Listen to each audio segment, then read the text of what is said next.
कर रही हूँ। पहले हम डिस्कस करेंगे स्ट्रिंग कंस्ट्रेंट्स को कि स्ट्रिंग कंस्ट्रेंट्स क्या होते हैं। स्ट्रिंग जो होती है हम सभी जानते हैं कि ये एक सिंपल सी ये जो चीज़ है जो मैंने बनाई यहाँ पर, ये मान लो एक स्ट्रिंग है।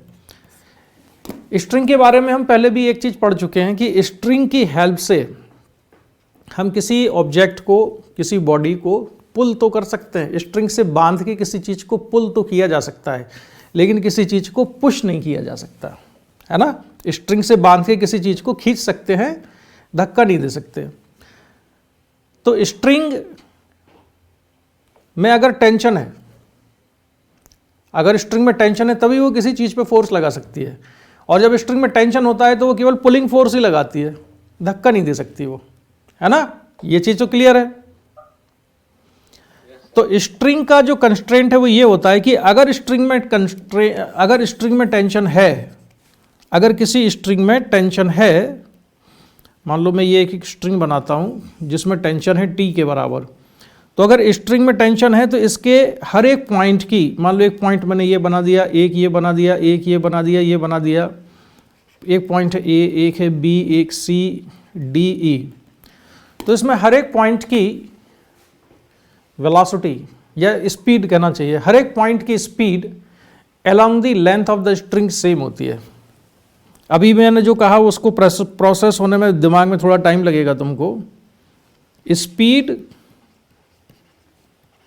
ऑफ ईच पॉइंट और every point, speed of every point along the length is same if string has tension. If string has tension, या इसको टाउट भी कहते हैं कि अगर स्ट्रिंग टाउट है, स्ट्रिंग टॉट है या टाउट है, तो उसमें हर एक पॉइंट की स्पीड कैसी होती है, सेम होती है। ये बात समझ में आ गई कि नहीं आई? अभी हम और समझाएंगे, मगर हर एक पॉइंट की स्पीड कहां पर सेम है, किधर सेम होगी? हर एक पॉइंट की स्पीड सेम होती है स्ट्रिंग की लेंथ के अलाउंग।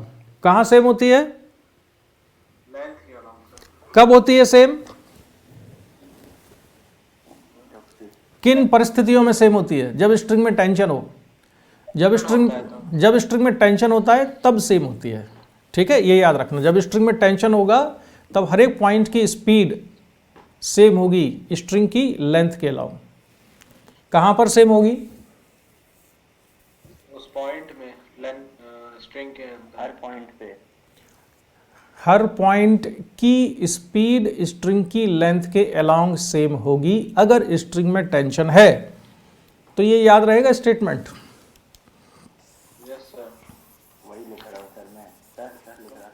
अच्छा, मैंने तो मिटा दिया यार, मैंने सोचा तुमने लिख लिया होगा। खैर, अभी उसको हम फिर ले आएंगे, ठीक है। लेकिन ये बताओ कि ये बात समझ में आई कि नहीं? आ गई। Yes sir.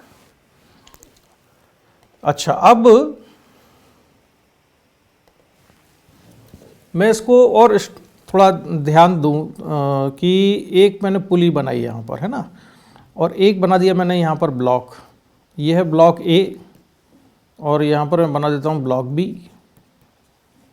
और पुली एक रिजिड सपोर्ट से बंधी हुई है।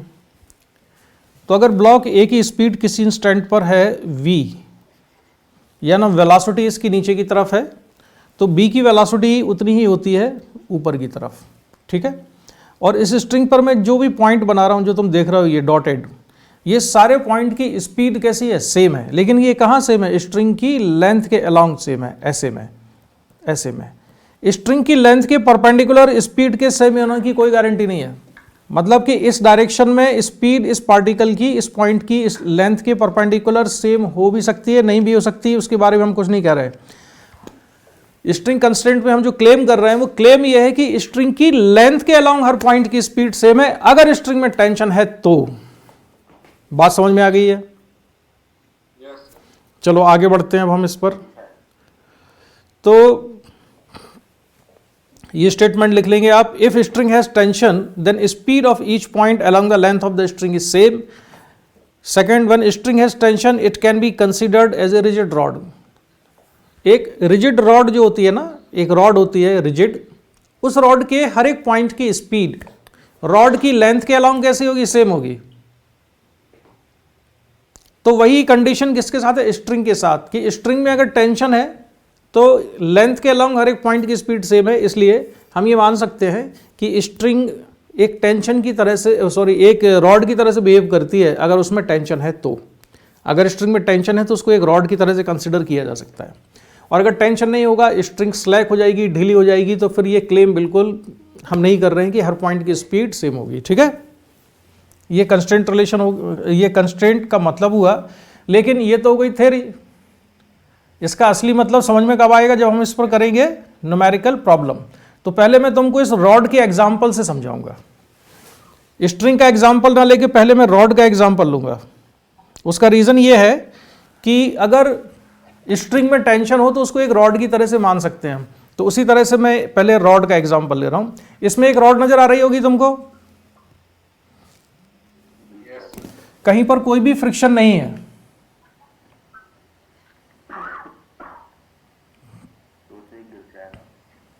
इसमें कहीं पर कोई भी फ्रिक्शन नहीं है। ठीक है, तो रॉड कैसी होगी, रखी रहेगी या गिरेगी? इसका एक एंड मान लेते हैं रॉड का ए है, दूसरा एंड बी है। तो जो एंड ए है ये कहां जाएगा जब रॉड गिरेगी, तो ऊपर जाएगा कि नीचे जाएगा? Downward. And B will move towards right. ठीक है, तो ए जाएगा नीचे और बी जाएगा राइट साइड में। ये समझ में आ गया? मैंने मान लिया कि जो जिस इंस्टेंट की हम बात कर रहे हैं, इस पर्टिकुलर इंस्टेंट पर, इस पर्टिकुलर क्षण पर ए एंड की वेलोसिटी कितनी है, वी ए के बराबर है, और बी की वेलोसिटी कितनी है, वी बी के बराबर है। ठीक है, ये एंगल आप देख रहे हो 37 डिग्री है। यहां पर वॉल के साथ एंगल कितना है, 37। तो हॉरिजॉन्टल के साथ ये एंगल कितना होगा,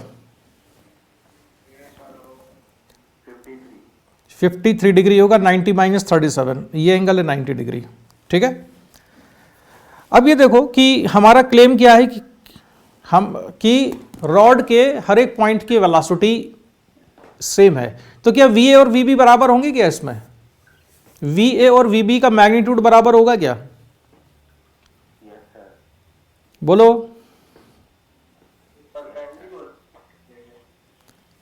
वी ए और वी बी बराबर हैं क्या? होने चाहिए। क्यों?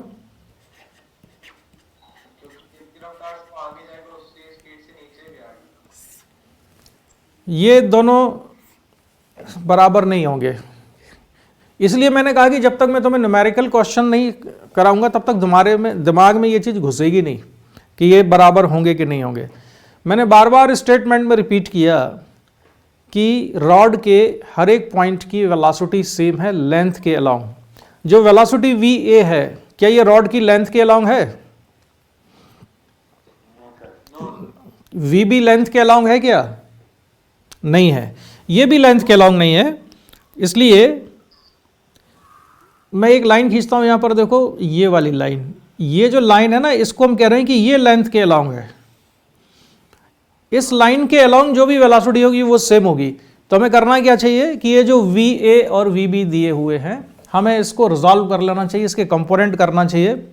एक कंपोनेंट ले लेंगे हम इस ब्लू लाइन के अलोंग या रॉड की लेंथ के अलोंग, और दूसरा कंपोनेंट इसकी परपेंडिकुलर लेंगे। ठीक है, तो बताओ जरा वी ए का कंपोनेंट यहां कितना आएगा इस डायरेक्शन में? ये वी ए कॉस 37, और दूसरा कंपोनेंट होगा इसके परपेंडिकुलर, ये हो जाएगा V A sine 37। Similarly we resolve this V B component. तो ये एंगल 53 था, ये एंगल भी यहाँ कितना होगा, 53 होगा।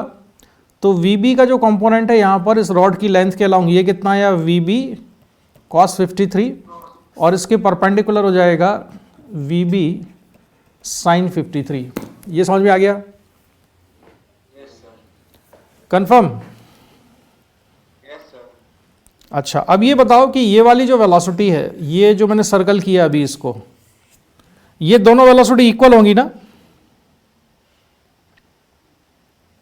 क्या ये दोनों वेलोसिटी इक्वल होंगी?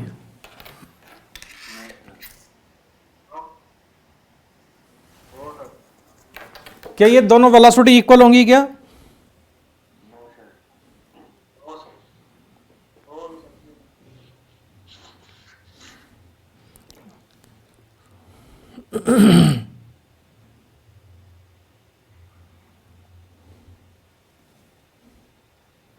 बोलो, नो सर।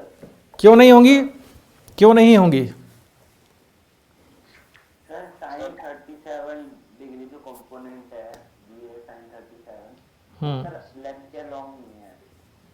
और वी बी कॉस 37 लेंथ के अलोंग है क्या? Yes sir. हाँ, ये तो लेंथ के अलोंग है, तो चलो इसको मैंने सर्कल नहीं किया। तो चलो अब ये बताओ कि ये जो दो वेलोसिटीज हैं, ये वाली वी ए साइन 37 और V B sine 53, V B sine 53, क्या ये दोनों इक्वल होंगी? वी ए साइन 53 और वी बी साइन 53, क्या ये दोनों इक्वल होंगे? बोलो, यस सर। होंगे क्या इक्वल? Yes sir. क्यों होंगे इक्वल? हाँ सर। क्यों होंगे इक्वल? स्पीड से दोनों पर परपेंडिकुलर।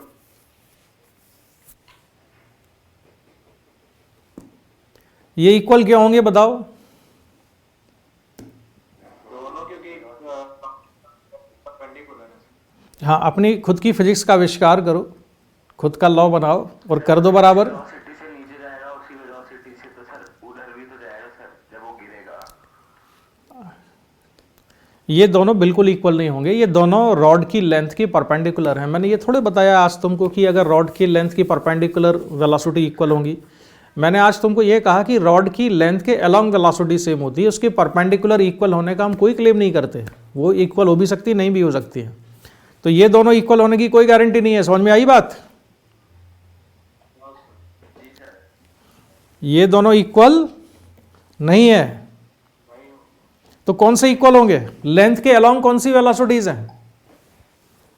सर बीबी कॉस 37। तो लेंथ के अलोंग वेलोसिटीज अलोंग लेंथ कौन कौन सी है? एक तो है वी ए कॉस 37 और दूसरी है वी बी कॉस 53। क्या ये दोनों इक्वल होंगे? यस, ये दोनों इक्वल होंगे क्योंकि ये लेंथ के अलोंग है। तो वी ए कॉस 37 की वैल्यू क्या होती है? 4/5। तो 4/5 V A equals to cos 53 होता है 3/5 इंटू वी बी। तो 5 कैंसिल, तो रिलेशन आया 4VA इक्वल टू 3VB। या आप VA को लिखना चाहते हो तो ऐसा लिख सकते हो VA इक्वल्स टू 3/4 VB। ये कंस्ट्रेंट रिलेशन से हमने इन दोनों वेलोसिटीज में रिलेशन निकाला, VA इक्वल्स टू 3/4 VB। इसमें कोई डाउट हो तो बेझिझक पूछो, कहाँ कंफ्यूजन है? समझ में आया? लेंथ के अलोंग वेलोसिटी सेम रखना है, लेंथ के परपेंडिकुलर नहीं। सर एक ही आइडिया है कि ये इक्वल होंगे और बाकी का हमें पता नहीं। बाकी हो भी सकते हैं, नहीं भी हो सकते हैं, उसमें हमको दिमाग नहीं लगाना, लेकिन लेंथ के अलोंग सेम होंगे, है ना। इनके परपेंडिकुलर वाली वेलोसिटी से क्या मिलता है वो मैं तुम्हें सर्कुलर मोशन में बताऊंगा। ये VB साइन 53 और VA साइन 37 बेसिकली ये उसकी एंगुलर वेलोसिटी में कंट्रीब्यूट करेंगे। तो अभी हम उसके बारे में बात नहीं करेंगे, हम सर्कुलर मोशन जब पढ़ रहे होंगे तब बात करेंगे, ठीक है। चलो अब जरा ये वाला क्वेश्चन पर आ जाओ। इसमें एक्चुअल में स्ट्रिंग ही है, इसमें रॉड नहीं है। हमको निकालना है find speed of block B. इसमें किसकी स्पीड दी हुई है? हमको ए की स्पीड दी हुई है, ब्लॉक ए की, और बताना है कि बी की स्पीड क्या होगी, ठीक है। तो तुम क्वेश्चन को देखो, अभी सॉल्व नहीं करना है तुमको, केवल तुम क्वेश्चन को देखो, समझो, और जो मैं कर रहा हूं उसमें से जो डाउट आए वो पूछना। तो देखो ये वाला जो ब्लॉक है, इस ब्लॉक की वेलोसिटी दी हुई है 5 मीटर पर सेकेंड इस डायरेक्शन में। तो जो स्ट्रिंग का जो ये वाला पॉइंट है, इसकी वेलोसिटी भी कितनी होगी? 5 मीटर पर सेकेंड, क्योंकि ये किससे कनेक्टेड है? ब्लॉक से कनेक्टेड है। इस स्ट्रिंग का एंड ब्लॉक से कनेक्टेड है और ब्लॉक अगर 5 मीटर पर सेकंड से जा रहा है तो ये जो पॉइंट है यहाँ पर वो भी 5 मीटर पर सेकंड से मूव करेगा। इसकी वेलोसिटी भी 5 मीटर पर सेकंड है। ये जो पॉइंट बनाया इसकी भी वेलोसिटी 5 मीटर पर सेकंड है। जो मैं ये वाला पॉइंट बनाऊंगा इसकी वेलोसिटी भी कितनी होगी, 5 मीटर पर सेकंड। ये जो पॉइंट है इसकी भी वेलोसिटी कहाँ पर है, 5 मीटर पर सेकंड। ध्यान दो ये सारी वेलोसिटीज में किसके अलॉन्ग ले रहा हूं, लेंथ के अलॉन्ग। और अगर मैंने मान लिया कि ये जो ब्लॉक है ये ब्लॉक VB मूव कर रहा है लेफ्ट साइड में, तो क्या VB की वैल्यू 5 मीटर पर सेकंड होगी? VB 5 मीटर पर सेकंड होगा क्या? नहीं होगा। इसलिए नहीं होगा क्योंकि ये लेंथ के अलॉन्ग नहीं है ना। तो अब मैं VB को रिजॉल्व करूंगा और ये एंगल दिया है 37, तो ये एंगल कितना हो जाएगा, 38 53। तो ये एंगल 53 हुआ। तो VB का कंपोनेंट स्ट्रिंग की लेंथ के अलॉन्ग कितना होगा,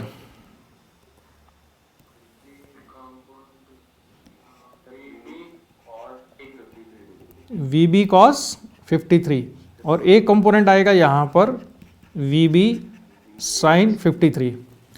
ठीक है, तो अब VB cos 53, VB cos 53 ये किसके अलॉन्ग है, स्ट्रिंग की लेंथ के अलॉन्ग है।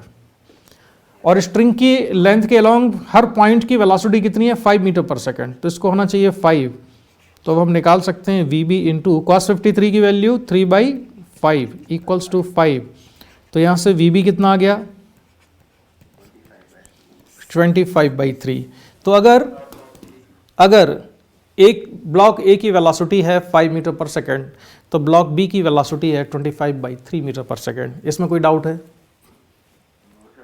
प्रोसीजर समझ में आ गया मैंने क्या किया? ठीक है, तो आगे बढ़ते हैं।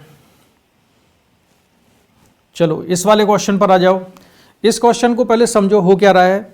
यहाँ पर ये तो है एक रॉड, ये वाली रॉड है रिजिड रॉड, और ये है स्ट्रिंग, ये वाली क्या है, ये स्ट्रिंग है। ठीक, और इसमें एक रिंग है। रॉड में क्या पिरोई हुई है हमने, एक रिंग कैन स्लाइड, ठीक है, ऑन दी रॉड। ये रॉड पे स्लाइड हो सकती है। और हमको रिंग की वेलोसिटी निकालनी है। अगर ब्लॉक किस वेलोसिटी से मूव कर रहा है, 10 मीटर पर सेकंड से। ये ब्लॉक और रिंग दोनों एक ही स्ट्रिंग से जुड़े हुए हैं। ठीक है, तो इस ब्लॉक की वेलोसिटी अगर 10 मीटर पर सेकंड है, तो क्या स्ट्रिंग की वेलोसिटी, जो रिंग की वेलोसिटी क्या वो भी 10 मीटर पर सेकंड होगी? होगी क्या? नहीं, ऐसे नहीं। पहले कई बार क्या होता है ना, तुम लोग चीज़ों को समझते तो ठीक हो, लेकिन जब मैं पूछता हूं तो तुम्हारे पास उनको व्यक्त करने के लिए सही शब्द नहीं होते हैं। बात समझे मैं क्या कह रहा हूं? अपनी भावनाओं को एक्सप्रेस करने के लिए, अपनी फीलिंग्स को एक्सप्रेस करने के लिए you must select the proper words. तो जो सही शब्दों का इस्तेमाल है वो आना चाहिए। तो कुछ भी मत बोलो, कोशिश करो कि सही चीज़ बोलो जो तुम कहना चाहते हो। तो तुमको कहना यह चाहिए कि रिंग की वेलोसिटी 10 मीटर पर सेकंड इसलिए नहीं होगी क्योंकि ये जो पॉइंट है स्ट्रिंग का जो ये पॉइंट है यहाँ पर, इस वाले पॉइंट की वेलोसिटी कहाँ पर है, वर्टिकली डाउनवर्ड है 10 मीटर पर सेकंड। ये जितने भी पॉइंट्स हैं ये सारे 10 मीटर पर सेकंड से मूव कर रहे हैं ना। तो ये वाला जो पॉइंट होगा ये भी किससे जा रहा होगा, 10 मीटर पर सेकंड से, क्योंकि लेंथ के अलॉन्ग हर पॉइंट की वेलोसिटी सेम होती है। ये भी जा रहा होगा 10 मीटर पर सेकंड से, क्योंकि लेंथ के अलॉन्ग हर एक की वेलोसिटी सेम होती है। ये भी जा रहा होगा 10 मीटर पर सेकंड से, क्योंकि हर एक की वेलोसिटी सेम होती है। लेकिन ये जो रिंग है, ये रिंग स्ट्रिंग की लेंथ के अलॉन्ग मूव नहीं कर रही है। तो हमें क्या करना चाहिए, रिंग की जो वेलोसिटी है v, उसको रिजॉल्व कर देना चाहिए हमको दो कंपोनेंट्स में। एक कंपोनेंट हो जाएगा यहाँ पर जो कि स्ट्रिंग की लेंथ के परपेंडिकुलर है, और एक स्ट्रिंग की लेंथ के अलॉन्ग आएगा। तो स्ट्रिंग की लेंथ के अलॉन्ग कंपोनेंट कितना होगा बोलो, cos 53, और ये हो जाएगा v sin 53 डिग्री। ठीक है, तो अब बात बनी कुछ, स्ट्रिंग की लेंथ के अलॉन्ग रिंग की वेलोसिटी कितनी है, v cos 53, तो v cos 53 इक्वल्स टू कितना हो जाएगा 10। तो v इंटू कॉस 53 कितना होता है, 3/5 तो v इक्वल टू कितना या 50/3। समझ में आ रहा है? ये ठीक ठाक क्वेश्चन था जो भी हमने किया ना, ये ठीक ठाक क्वेश्चन है, ये कई सारी बुक्स में तुमको मिल जाएगा। ये कंस्ट्रेंट रिलेशन ठीक ठाक है, इतने आसानी से हर कोई नहीं कर सकता। पहली बार में जो पढ़ रहे होंगे तो तुमको पहली बार में कंस्ट्रेंट में इतनी चीज समझ में आ गई। मतलब तुम लोगों का गधत्व कम हो गया क्या पहले से? ऐसी बात नहीं सर। फिर ऐसी बात नहीं है, मतलब गधत्व विद्यमान है स्टिल एग्जिस्ट। अच्छा था ही नहीं। चलो अगले सवाल में देखते हैं, जागृत तो नहीं हो जाएगा। ये लो, चलो करके दिखाओ। अब इसमें मैं नहीं इंटरफेयर करूंगा, तुम इसको करके दिखाओ। इसमें 2 ब्लॉक हैं, एक ब्लॉक है ए, दूसरा है बी। ए की वेलोसिटी दी हुई है 10 मीटर पर सेकेंड और बी की जो वेलोसिटी है वो कैलकुलेट करना है कितनी होगी।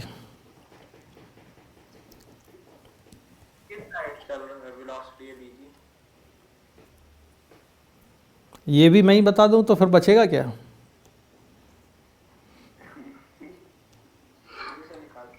तुम सोचो किधर होगी बी की वेलोसिटी। अगर ए इधर जा रहा है, आप हाँ आदित्य, अगर ए लेफ्ट साइड में जा रहा है तो बी किधर जाएगा?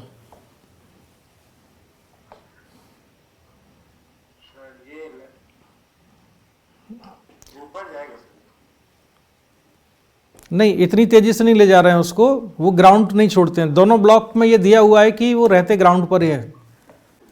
चलो अब हमको करना क्या है कि ये जो ब्लॉक है ना, इस ब्लॉक की वेलोसिटी है 10 मीटर पर सेकंड टुवर्ड्स लेफ्ट। तो हम इसको 2 कंपोनेंट में ब्रेक कर देना चाहिए। एक कंपोनेंट होगा स्ट्रिंग की लेंथ के अलोंग और दूसरा होगा स्ट्रिंग की लेंथ के परपेंडिकुलर। तो स्ट्रिंग की लेंथ के अलोंग एक कंपोनेंट यहाँ आएगा और दूसरा आएगा स्ट्रिंग की लेंथ के परपेंडिकुलर। एंगल वगैरह जरा देख लेते हैं। ये एंगल दिया था इसका हॉरिजॉन्टल के साथ स्ट्रिंग का 37 डिग्री, ठीक है। तो यहां पर कौन सा एंगल 37 डिग्री है? ये वाला।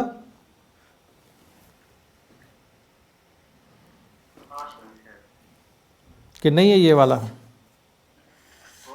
ये भी 37 है ना, यहाँ ये 37 डिग्री है। तो ये 10 मीटर पर सेकंड का जो कंपोनेंट है यहां पर हो जाएगा 10 cos 37, यहां पर हो जाएगा 10 sin 37, ठीक है। एंगल और समझ में आया? मैं देखते जाओ कहीं मैंने तो गलती नहीं कर दी।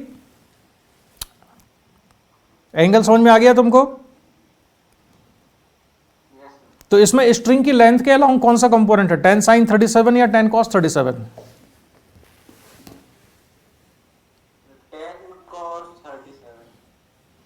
10 cos 37। तो अब धीरे धीरे दिमाग लगाओ अपना, धीरे धीरे दिमाग लगाते जाओ।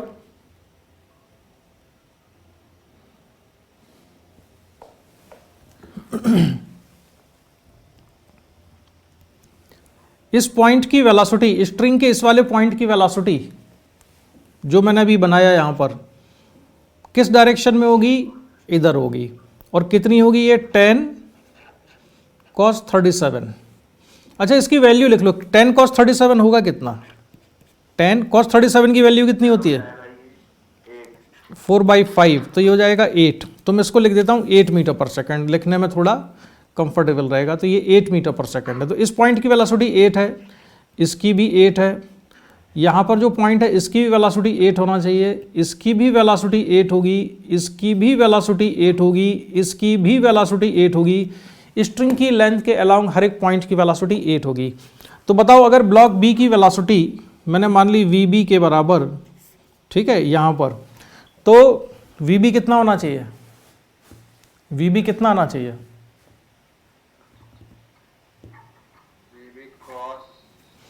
तो वी को भी रिजॉल्व कर दो, एक कंपोनेंट यहाँ कर दो वी का, तो ये हो जाएगा वी sin 53 और एक कंपोनेंट यहाँ पर हो जाएगा वी cos 53। तो स्ट्रिंग की लेंथ के अलाउंग कंपोनेंट है वी cos 53 और ये 8 के इक्वल होना चाहिए क्योंकि स्ट्रिंग की लेंथ के अलाउंग हर पॉइंट की वेलोसिटी सेम होती है।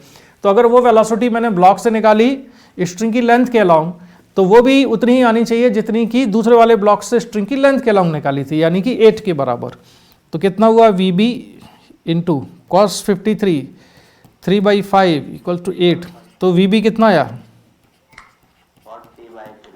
40/3। तुम्हारा आंसर कितना आया था 50/3। ठीक है, मेरे को सर एक कंफ्यूजन है। एक कंफ्यूजन पूछ ही डालो। जो ब्लॉक ए है सर, वो जब मूव करेगा 10 मीटर पर सेकंड की वेलोसिटी से, तो सर जो लेंथ जिस हिसाब से लेंथ बंदी होगी, मतलब सर जिस हिसाब से लेंथ लगी है रोप की या स्ट्रिंग की, उसी के सर अकॉर्डिंग सर हम वो लेंगे, क्या कहते हैं, कांस्टेंट रिलेशन। मैं सवाल नहीं समझा तुम्हारा, ठीक दोबारा पूछो। जैसे लेंथ जो है वो मतलब जो स्ट्रिंग है वो स्लैंट पोजीशन पे है। हाँ, तो स्ट्रिंग ऐसी रहेगी। हालांकि ये जो एंगल है इसका, ये एंगल बदलता जाएगा। स्ट्रिंग ऐसी है तो फिर ऐसी होती जाएगी, ऐसी होती जाएगी। लेकिन जब तक अलग से नहीं कहा जाए हम ये मान के चलेंगे कि एक तो दोनों ब्लॉक ने ग्राउंड नहीं छोड़ा है, दोनों ब्लॉक ग्राउंड पर ही रहेंगे, है ना। और स्ट्रिंग को ऐसे ही लेना है, हालांकि उनका एंगल बदलता जाएगा, वो ऐसी होती जाएंगी। ठीक है। और दूसरी चीज ये है कि बाद में क्या होगा या पहले क्या हो रहा था हमें उससे मतलब नहीं है। हमको उस इंस्टेंट से मतलब है जो डायग्राम में शो किया गया है कि इस पर्टिकुलर इंस्टेंट पे क्या होता है। बी की वेलोसिटी हमेशा 40/3 नहीं रहेगी। हमेशा क्यों नहीं रहेगी? नहीं, ए की वेलोसिटी अगर मैं कांस्टेंट रखता हूं ना तब भी बी की वेलोसिटी हमेशा 40/3 नहीं रहेगी। क्यों नहीं रहेगी? रीजन बताओ। क्योंकि जो एंगल है 37 और 53, ये एंगल बदलते जाएंगे। जैसे जैसे ब्लॉक आगे बढ़ेंगे इनके बीच का एंगल चेंज हो रहा होगा। तो ए को अगर मैं कांस्टेंट वेलोसिटी से बढ़ाता हूं तब भी बी की वेलोसिटी बदलती जाएगी क्योंकि एंगल चेंज होते जाएंगे। समझ में आ गया इतना? चलो तो अब आगे बढ़ते हैं। अब इस वाले सवाल पर आ जाते हैं। ये वाला जो क्वेश्चन है ना, इस क्वेश्चन को तुम नोट कर लो, ये तुम्हारे लिए होमवर्क है कि बता दूं अभी? नीचे क्या लिखा है? पढ़ो जरा। Movement down in figure. हाँ आयुष तुम पढ़ो, तुम्हें क्या समझ में आ रहा है? मूवमेंट है, movement shown in figure. Moment shown in figure. Find velocity of block in terms of you at the moment shown in figure. जिस मोमेंट को डायग्राम में शो किया गया है उस इंस्टेंट पर पूछा है ब्लॉक की वेलोसिटी क्या होगी। ठीक है, कैसे निकालेंगे? देखो इसको ऐसे सॉल्व करेंगे। ये है, इसकी वेलोसिटी कितनी है? यहाँ पर u है, स्ट्रिंग की लेंथ के अलाउंग ये भी u है। ऐसे ही यहाँ पर भी इसकी वेलोसिटी कितनी होगी? स्ट्रिंग की लेंथ के अलाउंग u होगी। इसकी भी वेलोसिटी कितनी होगी? u होगी। ब्लॉक की वेलोसिटी मैं मान लेता हूँ कितनी है? v के बराबर है, वर्टिकली अप।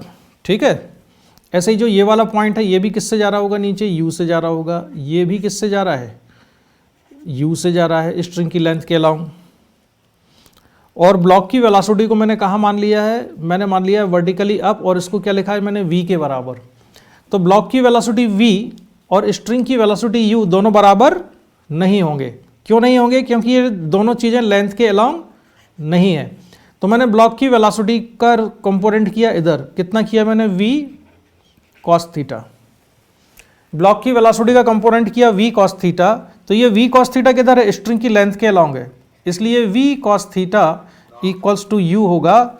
हमको निकालना क्या था? v निकालना था। तो v की वैल्यू कितनी आएगी? u upon cos theta. चलो अब ये आंसर हो गया इसका, खत्म।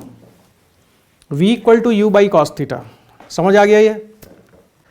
तो क्लियर है इतना?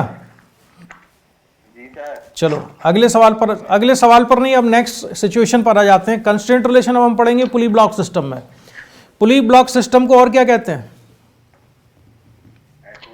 एटवुड मशीन भी कहते हैं। अगर कहीं पर एटवुड मशीन लिखा हुआ दिख जाए तो घबराना मत कि ये कोई बहुत ही खतरनाक चीज़ आ गई। ये पुली ब्लॉक सिस्टम ही होता है। और वो पुली ब्लॉक सिस्टम कैसा? जैसे कि नॉर्मल पुली ब्लॉक सिस्टम हम पढ़ते हैं ना, इसको जरा थोड़े थोड़े से कॉन्सेप्ट में पहले बता दूं, फिर क्वेश्चन पे आऊँगा। जैसे ये ब्लॉक है ए, दूसरा ब्लॉक है बी, और हम मान लेते हैं कि ब्लॉक ए का जो मास है M A, this is greater than M B. ठीक है, तो ब्लॉक ए का मास ज़्यादा है कि बी का? तो ए की स्पीड ज़्यादा होगी ना बी से?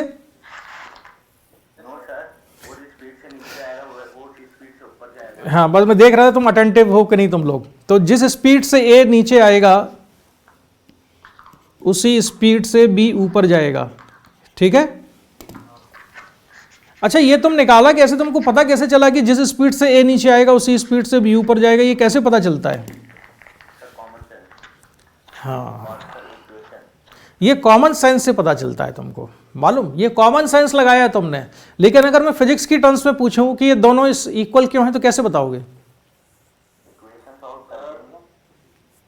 अच्छा एक चीज और बताओ, तुम लोगों ने डिफरेंशिएशन पढ़ा हुआ है कि नहीं? डिफरेंशिएशन पढ़ा हुआ है कि नहीं? थोड़ा थोड़ा मतलब? अच्छा, एक्स स्क्वायर का डिफरेंशिएशन कितना होता है? एक्स स्क्वायर का डिफरेंशिएशन बोलो क्या होता है? 2x होता है। ठीक है, चलो खैर अभी तुम 11th क्लास में हो। अच्छा, मैथमेटिक्स में डिफरेंशिएशन नहीं है, तुमको फिजिक्स में पढ़ाना पड़ेगा। तो अब तुम लेट ज्वाइन ही हो ना, इसलिए अदरवाइज जब हम स्टार्ट करते हैं तो लॉज ऑफ मोशन से स्टार्ट नहीं करते। कम से कम जो है काफ़ी सारी क्लासेस तो तुम्हारी स्टार्ट करते हैं हम वेक्टर से स्टार्ट करते हैं, फिर बेसिक मैथमेटिक्स पढ़ाते हैं जिसमें स्लोप वगैरह देखना करना, ये सारी चीज़ें, डिफरेंशिएशन, इंटीग्रेशन। एनीवे अभी बीच बीच में मैं तुम्हें ये चीज़ें बताता जाऊँगा, और जब बीच में टाइम मिलेगा ना तो मैं तुम्हें ये बेसिक मैथमेटिक्स वाला पार्ट भी करा दूंगा। अभी मैं तुमको पहले समझाता हूँ। जो स्ट्रिंग कंस्ट्रेंट है, बेसिकली स्ट्रिंग कंस्ट्रेंट ये है कि दोनों ब्लॉक किसी भी तरह से मूव करें, length of the string always remains constant. Length of the string always remains constant, this is the constraint.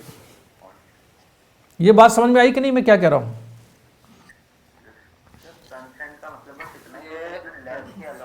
Constraint ये है कि ए और बी कैसे भी मूव करें, स्ट्रिंग की जो लेंथ है वो लेंथ हमेशा चेंज नहीं, हमेशा कांस्टेंट रहेगी, वो चेंज नहीं हो सकती।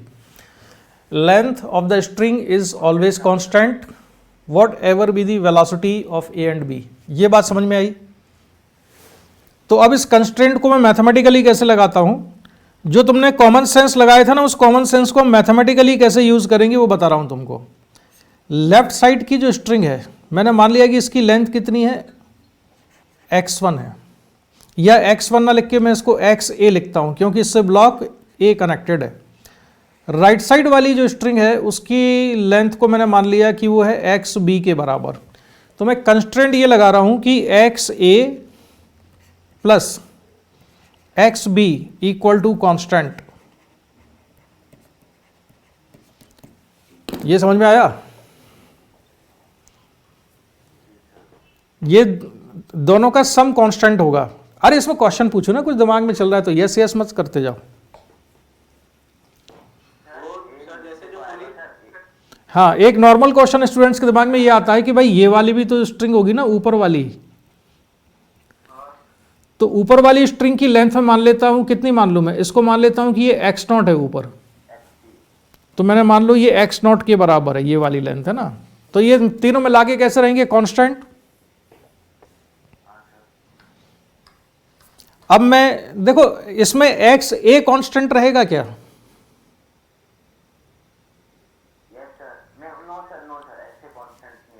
Very good. X B constant रहेगा क्या? एक्स नॉट कांस्टेंट रहेगा। एक्स ए बदलेगा, एक्स बी बदलेगा। अभी बताओ X naught plus X A plus X B, इन तीनों का समेशन कांस्टेंट रहेगा क्या? तो इसमें एक्स ए बदलेगा, एक्स बी भी बदलेगा, एक्स नॉट कांस्टेंट रहेगा, है ना? अच्छा, और हम इसको ऐसा भी लिख सकते हैं कि एक्स ए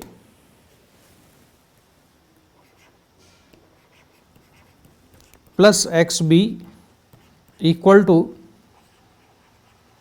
ये कांस्टेंट माइनस एक्स नॉट है ना, ऐसा भी लिख सकते हैं इसको, ठीक है, ऐसा भी लिखा जा सकता है इसको। तो मुझे अब ये बताओ कि अगर इस एक्सप्रेशन को मैं डिफरेंशिएट करूं, टाइम के रिस्पेक्ट में मैं डिफरेंशिएट करता हूं, तो D D T of X A plus D D T of X B equal to, right side में तो जीरो हो जाएगा डिफरेंशिएशन, राइट साइड में डिफरेंशिएशन जीरो क्यों हो जाएगा? तो कांस्टेंट जीरो रहता है ना, डिफरेंशिएट कर देंगे उसका। हाँ, इस इक्वेशन को हमने डिफरेंशिएट किया तो राइट साइड में लिखा है मैंने कांस्टेंट माइनस एक्स नॉट, तो कांस्टेंट माइनस एक्स नॉट भी कांस्टेंट ही है, तो राइट साइड तो पूरा जीरो हो गया डिफरेंशिएट होने के बाद, राइट साइड तो डिफरेंशिएट हो गया, जीरो हो गया डिफरेंशिएट होने के बाद, ठीक है। और लेफ्ट साइड में क्या बचा? सर जीरो नहीं, लेफ्ट साइड में D X A over D T, D X A over D T equal to minus D X B, D X B over D T, ये बचा, ठीक है। अब D X A over D T ये क्या चीज है? ये है velocity V A minus D X B over D T है वेलोसिटी वी बी। ये समझ में आया कि नहीं? ये नहीं आया। देखो अगर x किसी चीज, हाँ, अगर x डिस्प्लेसमेंट है तो dx by D T velocity होती है। अगर डिस्प्लेसमेंट को डिफरेंशिएट कर दें तो वेलोसिटी आती है, वेलोसिटी को डिफरेंशिएट करते हैं तो एक्सेलरेशन आता है। ये पढ़ा हुआ है आप सभी ने। डिस्प्लेसमेंट को डिफरेंशिएट करने से वेलोसिटी आती है, वेलोसिटी को डिफरेंशिएट करने से एक्सेलरेशन आता है, ये पढ़ा हुआ होगा, है ना। तो D X A over D T ये हो जाएगी वेलोसिटी ए की, और D X B over D T ये है वेलोसिटी बी की। तो V A equal to minus V B आया। तो ये दोनों वी ए और minus V B magnitude equal है, और नेगेटिव साइन ये बता रहा है कि डायरेक्शन अपोजिट है, यानी कि ब्लॉक ए और ब्लॉक बी की जो वेलोसिटी है वो मैग्नीट्यूड में इक्वल है, लेकिन उसकी डायरेक्शन अपोजिट है। डायरेक्शन को रिप्रेजेंट करने के लिए कौन चीज़ है यहाँ पर मौजूद? नेगेटिव साइन, और बीच में इक्वल टू का साइन है, V A equal to minus V B. इसका मतलब है कि इनका मैग्नीट्यूड मॉडुलस इक्वल है, यानी कि modulus of V A equal to modulus of V B. ये जो कॉमन सेंस है उसका ये मैथमेटिकल इंटरप्रिटेशन है। मैथमेटिकली हम ऐसे निकाल सकते हैं उस कॉमन सेंस को, जिसको कि हम कहते हैं ना कि जिस स्पीड से ए नीचे आएगा उसी स्पीड से बी ऊपर जाएगा। तो इसमें तो कॉमन सेंस लगाना, इसमें तो कॉमन सेंस को यूज करना सिंपल है, ठीक है। इसमें कॉमन सेंस को लगाना सिंपल था क्योंकि यहाँ पे ब्लॉक कैसे थे? दो ही थे, और सिचुएशन रिलेटिवली सिंपल थी। तो हम अपने कॉमन सेंस से बता देते हैं कि जिस स्पीड से ए नीचे आ रहा था उसी स्पीड से बी ऊपर चला गया। लेकिन अगर सिचुएशन थोड़ी कॉम्प्लिकेटेड होगी तो फिर हमको मैथमेटिक्स की हेल्प ही लेनी होगी। अगर मैं वेलोसिटी को डिफरेंशिएट करूं तो क्या आएगा? वेलोसिटी को डिफरेंशिएट करोगे तो एक्सेलरेशन आएगा। तो इसी को अगर मैंने डिफरेंशिएट कर दिया फर्दर तो मुझे मिल जाएगा, इसमें मिल जाएगा V D V A over D T equal to minus D V B by D T. तो D V A by D T हो जाएगा acceleration of A equal to ये हो जाएगा माइनस एक्सेलरेशन ऑफ बी, यानी कि दोनों block का एक्सेलरेशन भी मॉडुलस में इक्वल है और डायरेक्शन में अपोजिट है। ये हम मैथमेटिकली इस तरह से चीज़ों को प्रूव कर सकते हैं। जब केवल दो ब्लॉक होते थे तो हमको मैथमेटिक्स लगाने की जरूरत नहीं पड़ती थी, इसको हम कॉमन सेंस से लगा लेते थे। अभी तक जो मैंने बोला उसमें कोई डाउट हो तो मुझसे पूछो। अच्छा, अब तुम एक चीज याद रखना, नोट कर लो इसको। If pulley is not moving, note करो, if pulley is not moving, if pulley is not moving, then speed of both the blocks remain same.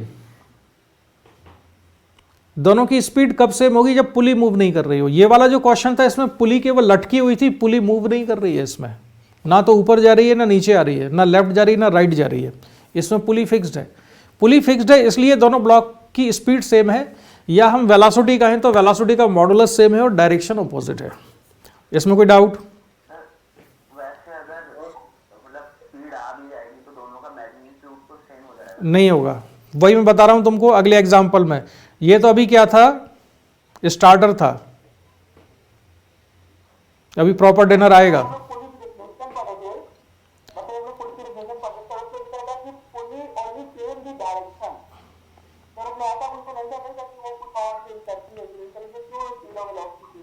अभी देखते जाओ अभी, है ना।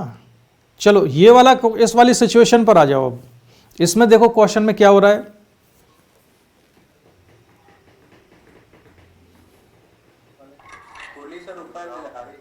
इसमें पुली फिक्स नहीं है, इसमें पुली मूव कर रही है अपर डायरेक्शन में, और ब्लॉक की वेलोसिटी है 4 मीटर, ब्लॉक बी की वेलोसिटी है 4 मीटर पर सेकंड डाउनवर्ड। हमको बताना है ए की वेलोसिटी कहाँ होगी। अब क्या तुम ए की वेलोसिटी कॉमन सेंस से बता सकते हो कितनी होगी? सर 4 होगी, अपवर्ड 2 होगी सर। अब ये जो कॉमन सेंस है ना, अब यहाँ फेल होने लगता है, तो इसलिए हम कॉमन सेंस पे रिलाई नहीं कर सकते। अब कॉमन सेंस पे भरोसा नहीं करेंगे, अब हमको मैथमेटिक्स पे भरोसा करना पड़ेगा। तो वो मैथमेटिक्स लगाएंगे। क्या लगाएंगे? देखो मैं वही लगा रहा हूँ, ठीक है। फिर मैं डायरेक्ट फार्मूला बता दूंगा, लेकिन पहले मैं इसको स्टेप बाय स्टेप करूंगा। इस तरफ की लेंथ में मान लेता हूँ ये कितनी है? एक्स ए, और ये वाली लेंथ कितनी है? एक्स बी के बराबर है, ठीक है। लेकिन ये लेंथ किसके, हाँ ये लेंथ किसके रिलेटिव है? ये जो लेंथ है एक्स ए और एक्स बी, ये किसके रिलेटिव है? ये पुली के रिलेटिव है। जो या कहो कि ब्लॉक की जो डिस्टेंस है एक्स ए, ये कहां से है? पुली से मेजर की है ना हमने। ब्लॉक की जो डिस्टेंस है, ब्लॉक बी की जो डिस्टेंस है एक्स बी, ये भी किसके रिलेटिव है? पुली के रिलेटिव है। So X A and X B are relative to pulley. ये पुली के रिलेटिव है ना। इतना समझ में आ गया? ये ग्राउंड का रिलेटिव नहीं है, पुली का रिलेटिव है। तो अब मैंने फिर वही कंस्ट्रेंट लगाया कि X A with respect to pulley plus X B with respect to pulley equal to constant. अब मैं ये वाला हिस्सा नहीं ले रहा हूं, ठीक है, ये भी कांस्टेंट ही है। अब उसको मैं बार बार नहीं लिख रहा हूं। तो क्या ये जो मैंने लिखा ये समझ में आ गया? X A with respect to pulley plus X B with respect to pulley equal to constant. ये समझ में आया कि नहीं? अब मैं क्या करता हूं, इसको डिफरेंशिएट कर देता हूं विथ रिस्पेक्ट टू टाइम। तो ये बन जाएगा velocity of A with respect to pulley plus velocity of B with respect to pulley equal to right side में कितना आएगा? 0, क्योंकि कांस्टेंट का डिफरेंशिएशन 0 होता है। इसमें कोई डाउट? अच्छा, अब रिलेटिव वेलोसिटी का फॉर्मूला होता है velocity of A with respect to B equal to, general formula बता रहा हूं, इस क्वेश्चन का फॉर्मूला नहीं है ये, general. Velocity of A with respect to B होता है velocity of A with respect to ground minus velocity of B with respect to ground. ये फॉर्मूला पहले कभी देखा सुना है? हाँ सर। कहाँ देखा था? ट्यूशन में। कौन सी मूवी में?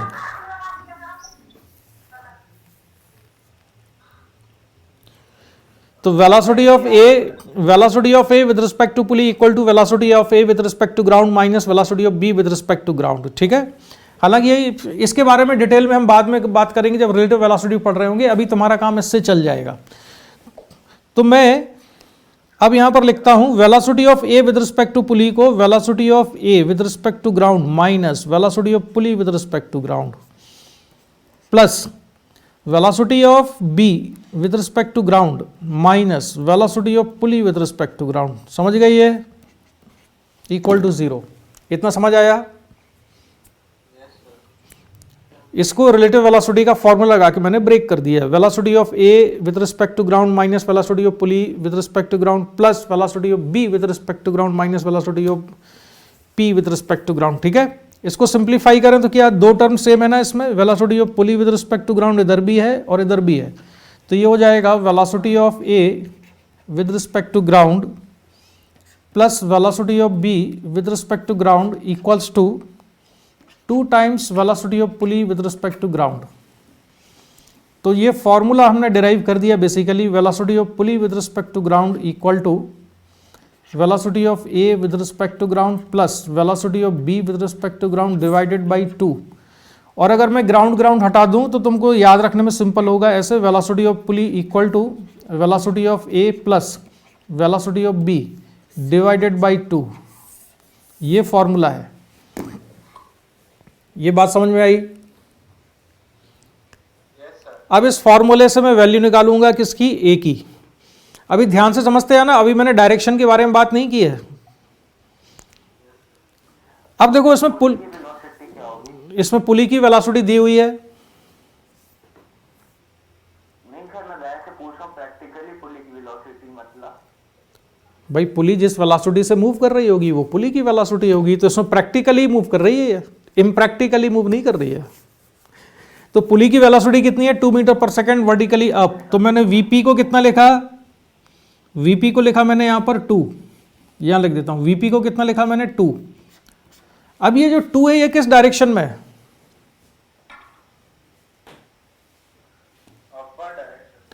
तो अगर मैंने इसको +2 लिखा इसका मतलब क्या हुआ,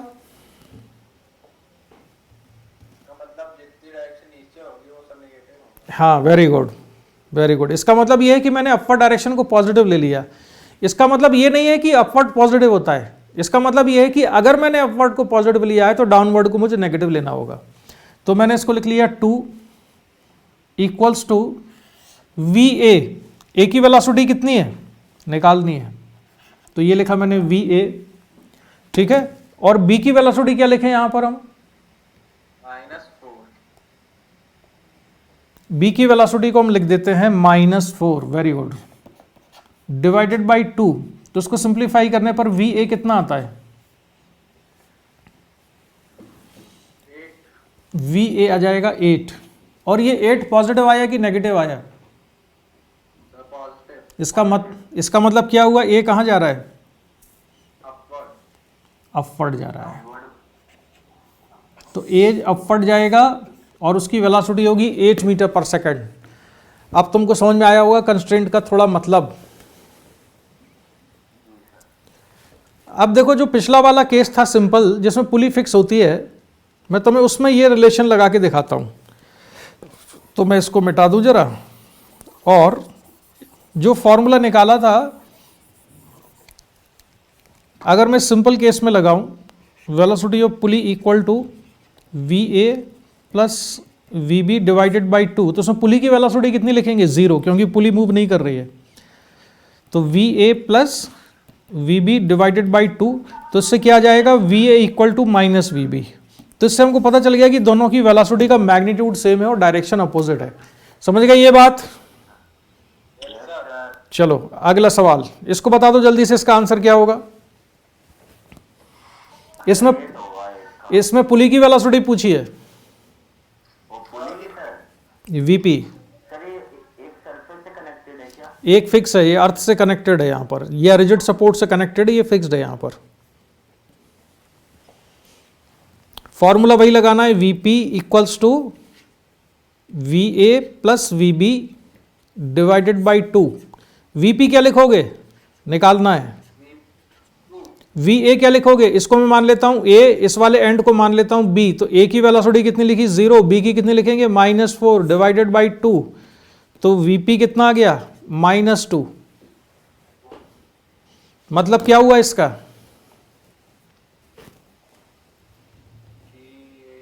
ऊपर जा रहा है। कौन ऊपर जा रहा है, नहीं सर, क्या वी बी की वेलोसिटी को हमने क्या लिखा है, -4 लिखा है, यानी और बी की वेलोसिटी थी डाउनवर्ड, यानी कि हमने डाउनवर्ड को नेगेटिव लिया है। और सॉल्व करके वीपी भी नेगेटिव आया, इसका मतलब है पुली कहाँ रही है, नीचे, तो पुली नीचे मूव करेगी और उसकी वेलोसिटी होगी, वेलोसिटी का मैग्नीट्यूड लिख लेता हूं मैं 2 मीटर पर सेकेंड। समझ में आ गया ये? तो पुली की वेलोसिटी 2 मीटर पर सेकेंड है डाउनवर्ड डायरेक्शन में। समझ गए? चलो इस पर आ जाओ। और बड़ा अच्छा सुनो जरा, मुझे लग रहा है ना कि पहले मैं 2 ब्लॉक वाले केस में और प्रैक्टिस करा दूं, फिर पूछता हूं बाकी।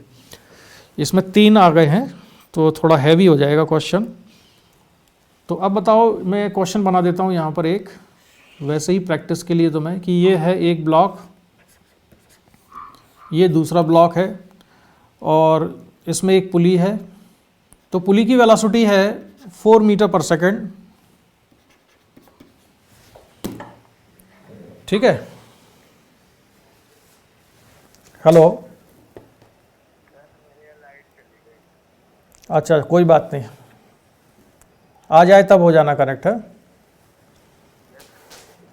ओके, तो बताओ भाई, इसमें एक ब्लॉक की वेलोसिटी मैं दे देता हूं यहां पर, इसको भी मैं ऊपर दे देता हूं और इसको लिख लेता हूं मैं 2 मीटर पर सेकेंड।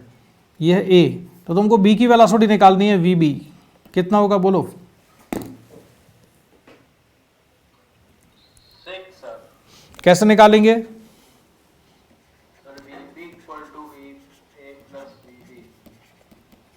Divided by 2। तो पुली की वेलोसिटी कितनी है 4, उसको मैंने पॉजिटिव लिखा, यानी कि अपर डायरेक्शन को पॉजिटिव ले लिया। ए की वेलोसिटी है 2 plus V B divided by 2। तो वी बी इक्वल टू कितना आया? कितना? सर 6 आएगा फिर। 6 मीटर पर सेकेंड। किस डायरेक्शन में आया? Upper direction. तो देखो, ए भी ऊपर जा रहा है और बी भी ऊपर जा रहा है।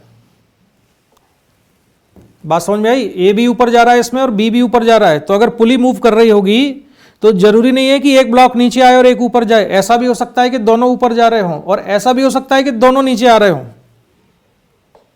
अगर पुली मूव करेगी तो कुछ भी हो सकता है। समझ गई है? नीचे दोनों, तब तो सर स्ट्रिंग खींचेगी ना।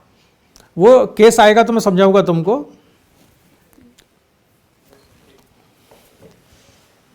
ठीक है, ऐसा बिल्कुल हो सकता है। अगर मान लो इसी केस में ऐसा मान लेता हूं, चलो तुम जो सवाल पूछ रहे हो नया सवाल बना देते हैं। चलो इसमें जो तुम चाहते हो उस पर एक सवाल मैं बना देता हूं। क्या बना दूं बोलो? पुली को किस वेलोसिटी से मूव करा दें? अबे फ्री फॉल मत कराओ, कॉमन सेंस के दुश्मनों।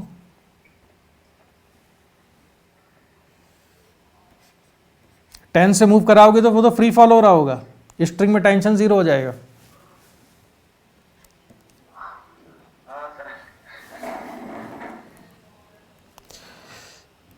तो मान लो कि पुली नीचे आ रही है इस बार 4 मीटर पर सेकेंड स्क्वायर के, चलो वेलोसिटी ले लेते हैं हम, इस बार एक्सेलरेशन नहीं लेते हैं, 4 मीटर पर सेकेंड। अच्छा, तुमने वेलोसिटी बताई थी, 10 की एक्सेलरेशन बताया था।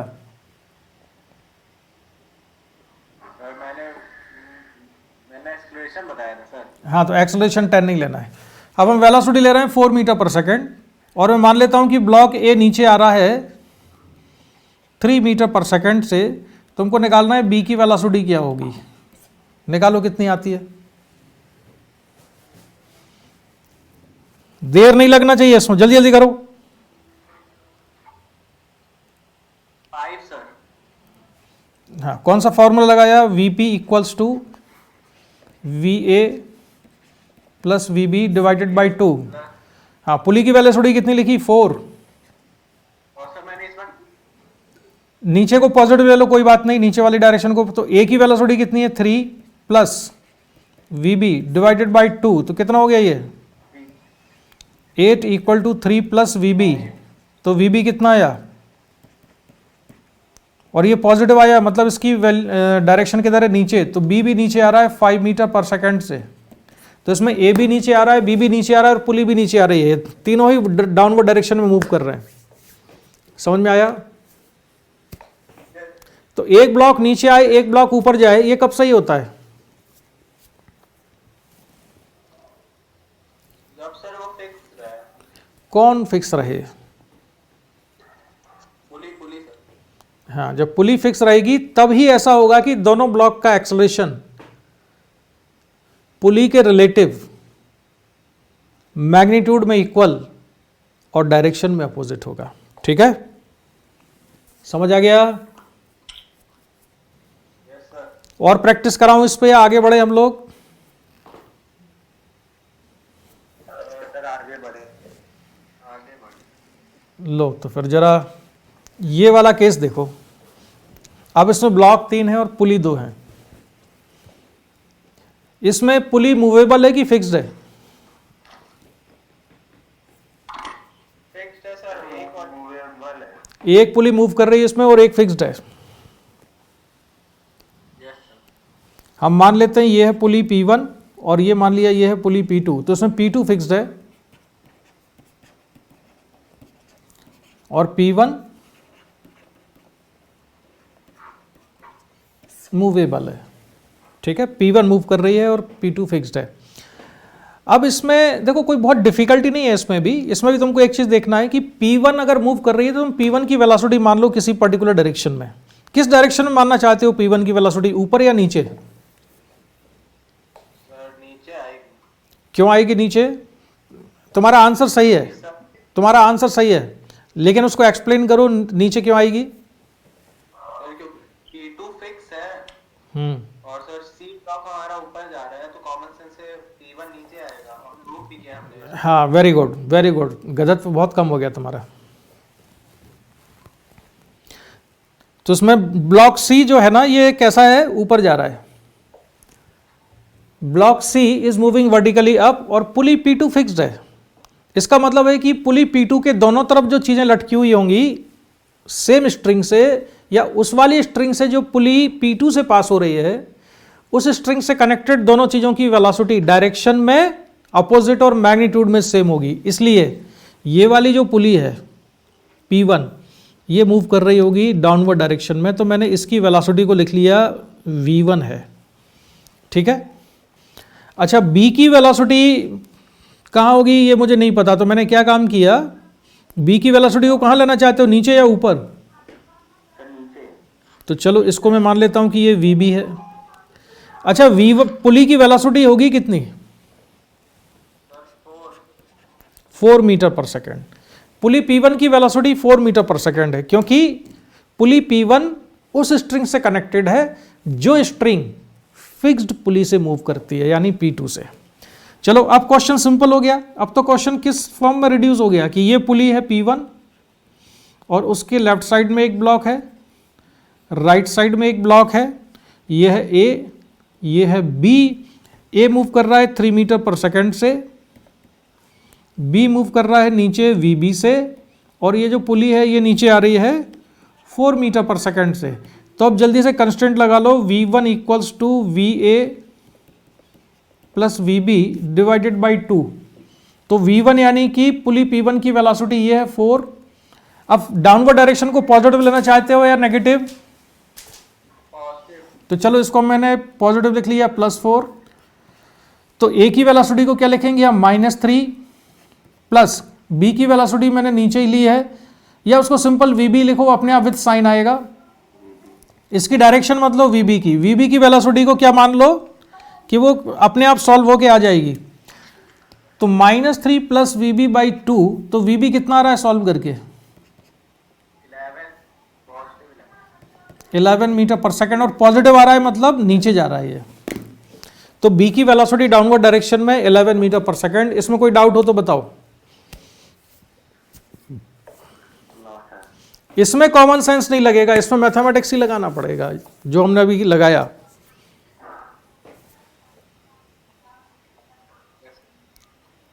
मतलब पुली मूव भी कर सकता है।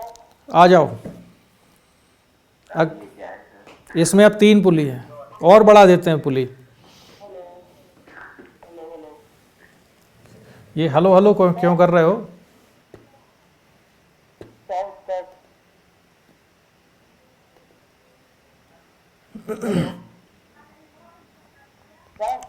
कौन बोल रहा है? हाँ उत्कर्ष बोलो। मेरे में प्रॉब्लम आ रही है बार बार, आपके अलावा जो अगर कोई और बोलने लग जाता है मेरे को उसकी स्क्रीन दिखाई लग जाती है, जब तक वो बोलता है मेरे पास स्क्रीन दिखाई जैसे करना आता है देख पाता हूँ, लॉक कॉल करते रहता नहीं देख पाता हूँ।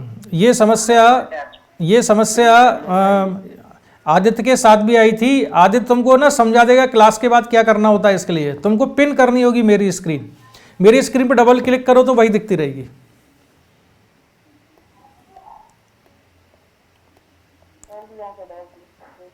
हाँ, तो ये ना कैसे करना है ये तुमको आदित्य समझा देगा, ठीक है? अभी नहीं, क्लास के बाद। तो चलो अब मैंने नंबर ऑफ पुलिस बढ़ा दिए हैं भाई, कैसे सॉल्व करेंगे?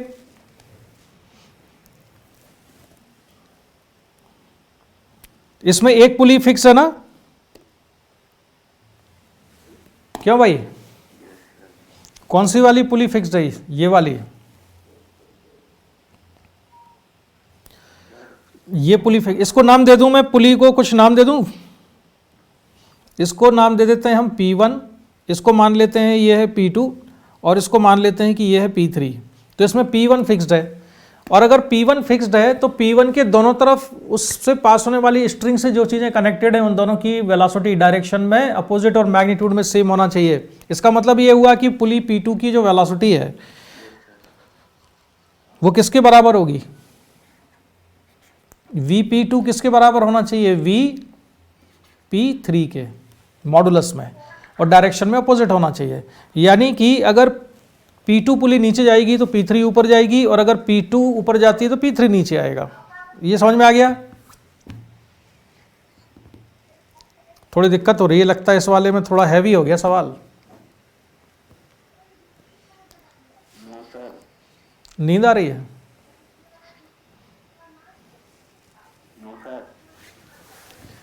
तो इसमें P2 को कहां पर मान रहे हो तुम? नीचे के ऊपर?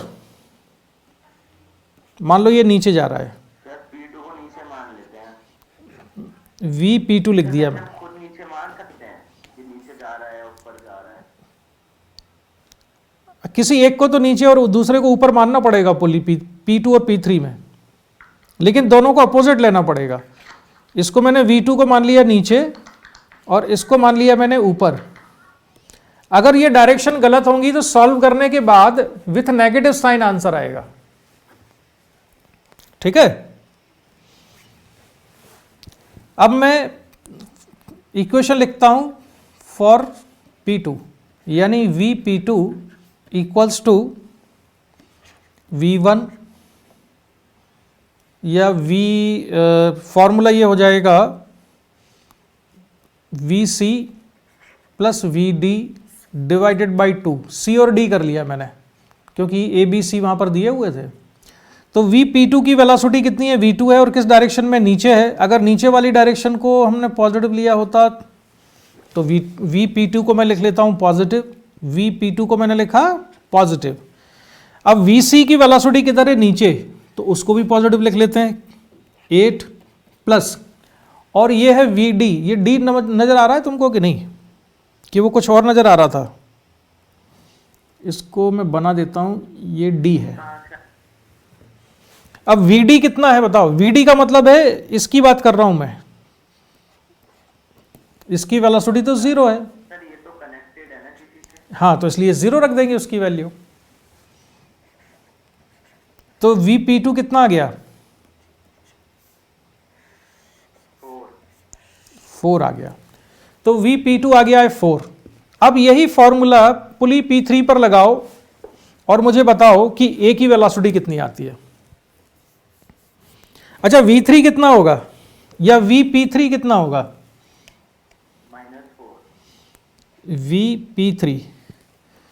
Vp3 भी कितना होगा? 4 मीटर पर सेकंड होगा, और उसकी डायरेक्शन किधर होगी?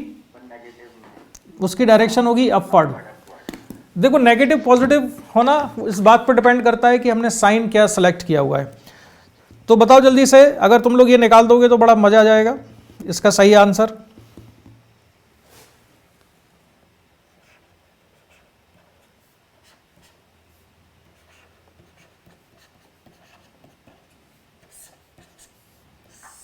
सर एक डाउट पूछना था। एक डाउट पूछ डालो तुम। सर जो P3 ब्लॉक है, P3 पुली है,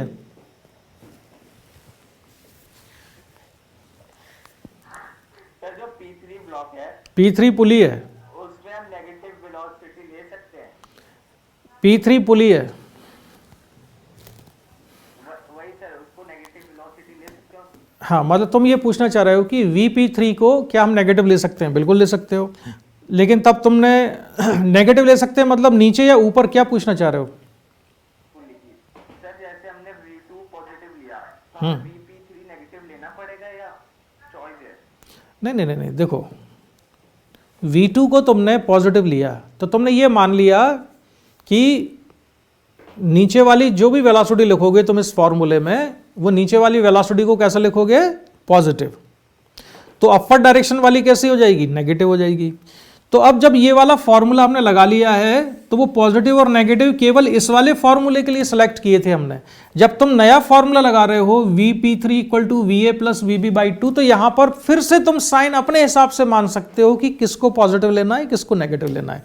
इस वाले फॉर्मूले में फिर ले सकते हो तुम, ठीक है, अपने हिसाब से डिसाइड कर सकते हो। तो इसमें Vp3 को तुम क्या लेना चाहते हो? Vp3 को मान लो तुम इसमें प्लस लिख लो 4, तो Vp3 को तुमने +4 लिखा, इसका मतलब ये हुआ कि तुमने अपवर्ड डायरेक्शन को पॉजिटिव ले लिया है, ठीक है? क्लियर हो गया?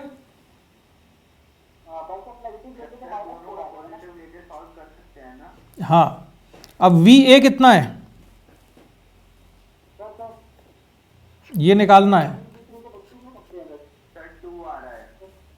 VB कितना है? 6, और इसको प्लस लोगे या नेगेटिव?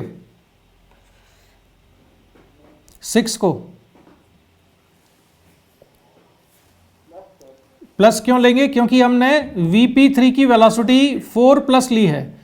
4 हमने इसलिए प्लस ली क्योंकि वो अपवर्ड थी, तो 6 मीटर पर सेकंड भी अपवर्ड है तो उसको भी प्लस लेंगे।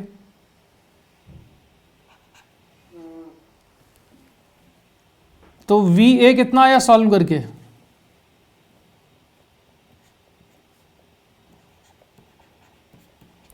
+2 मीटर पर सेकंड, और प्लस आने का मतलब है कि इसकी वेलोसिटी भी कहां पर है? ऊपर है, ऐसे।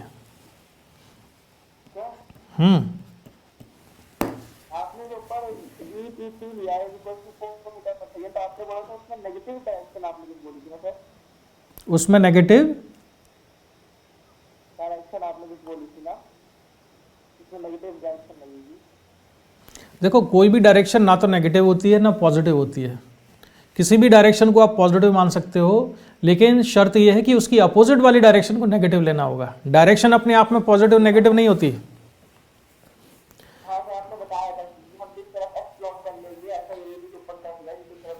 हाँ, जैसे V2 वेलोसिटी है, ये पुली P2 की वेलोसिटी है अगर V2, इसको अगर मैं पॉजिटिव लेता हूं तो इसका मतलब ये नहीं है कि नीचे वाली डायरेक्शन पॉजिटिव होती है। इसका मतलब ये है कि नीचे वाली को मैंने पॉजिटिव माना है, तो इसी फॉर्मूले में अपवर्ड वाली वेलोसिटी को मुझे पॉजिटिव लेना चाहिए। और अगर नीचे वाले को नेगेटिव ले लिया है तो ऊपर वाले को पॉजिटिव लेना चाहिए। कोई भी डायरेक्शन अपने आप में ना तो पॉजिटिव होती है ना नेगेटिव होती है, वो हमारे ऊपर डिपेंड करता है कि अगर हमने किसी एक डायरेक्शन को पॉजिटिव ले लिया है तो उसकी अपोजिट वाली डायरेक्शन फिर नेगेटिव ली जाएगी।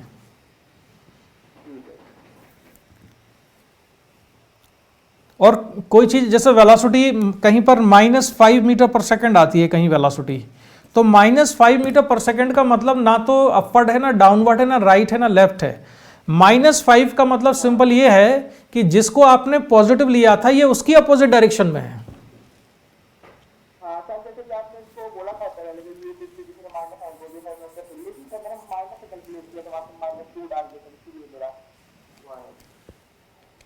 अब जैसे यहां पर आंसर हमारा +2 मीटर पर सेकंड आ रहा है, तो इस +2 का मतलब क्या है? +2 का मतलब ये है कि जिस डायरेक्शन को हमने पॉजिटिव लिया था ये उस डायरेक्शन में है।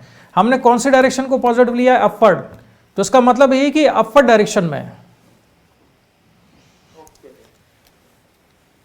इसी को हम ऐसे भी सॉल्व कर सकते थे कि चलो दोबारा सॉल्व करके देख लेते हैं। अगर मान लो कि मैं Vp3 जो है इसकी वेलोसिटी कितनी है? अपर डायरेक्शन में है और कितनी है? 4 है। अब मैं अपर डायरेक्शन को अगर नेगेटिव ले लेता हूं तो उसको लिखूंगा मैं -4 equal to VA plus VB/2। तो मैंने अपर डायरेक्शन को कैसा ले लिया है, नेगेटिव। ए की वेलोसिटी मुझे निकालनी है, बी की वेलोसिटी है अपर डायरेक्शन में, तो ये कितनी आएगी -6 डिवाइडेड बाई 2। सॉल्व किया तो VA कितना आया,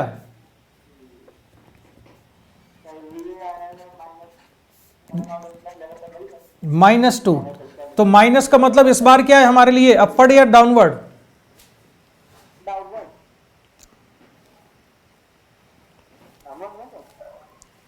माइनस का मतलब क्या है इस वाले केस में, अपवर्ड या डाउनवर्ड? ये 4 मीटर पर सेकेंड इसकी वेलोसिटी अपवर्ड थी और उसको मैंने नेगेटिव लिखा है, तो ये भी नेगेटिव आया, मतलब ये भी अपवर्ड है, ये मतलब होता है। तो आज के लिए इतना सफिशिएंट है। अब ये वाला जो क्वेश्चन है, अब ये तुम्हारे लिए ज़्यादा भी हो जाएगा, वैसे चाहो तो इसको होमवर्क के लिए ले लो, ये तुम्हारे लिए होमवर्क रहेगा ये। और ये वाले क्वेश्चन है ये मैं तुम्हें कराऊंगा नेक्स्ट क्लास में। आज के लिए इतना ही काफ़ी है, पहले दिन इतना ही डोज सफिशिएंट है, ओवरडोज हो जाएगा नहीं तो।